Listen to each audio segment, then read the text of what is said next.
Our next topic is rocks and minerals. Rocks and minerals are the building blocks of our dynamic planet. They form the landscape and provide us with valuable resources. By studying rocks and minerals, we can better understand the events that shaped and continue to shape the Earth. So what are rocks and minerals? First, let's look at rocks. After that, we continue with minerals. When we talk about rocks, rocks are mixtures or aggregates of different minerals. In other words, rocks are solid natural substance of one or more aggregate of minerals. So when one or more aggregate of minerals combined, rocks are formed. This scientific study of rocks and rock-forming minerals is termed as petrology. That is, those who study how rocks are formed.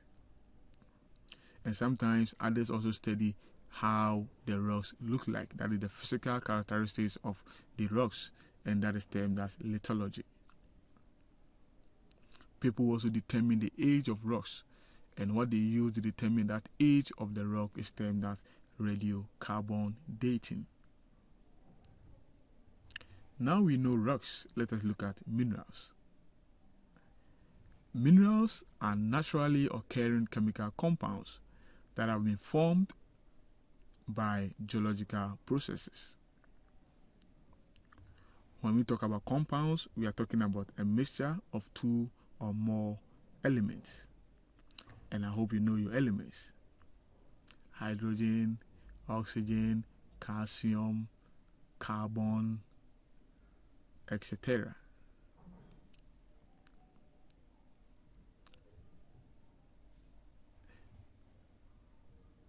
There is a type of mineral which constitutes about 90% of all rocks formed, and that mineral is known as silicate.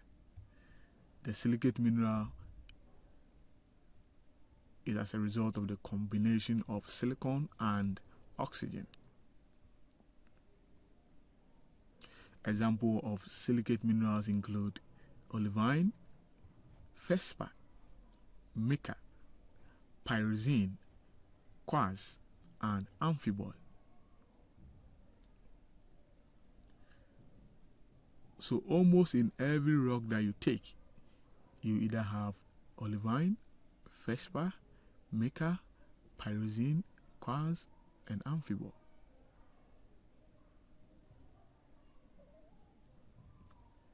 So let's look at some examples of rocks and their mineral composition.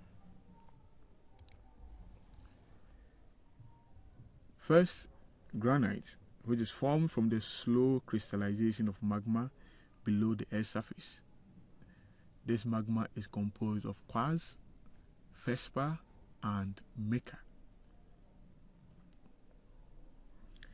Secondly, let's talk about chalk, which is a white porous rock, and it is formed when calcium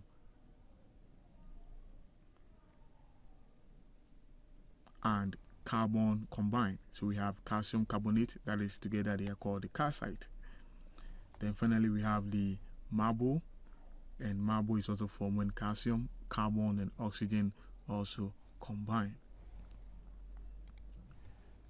Basalt, which is an extrusive dark-colored fine-grained igneous rock, is composed mainly of pyroxene and plagioclase, which is also a member of the feldspar group. We have salt, and salt is formed when sodium and chlorine combine. So these are some rocks and their composition.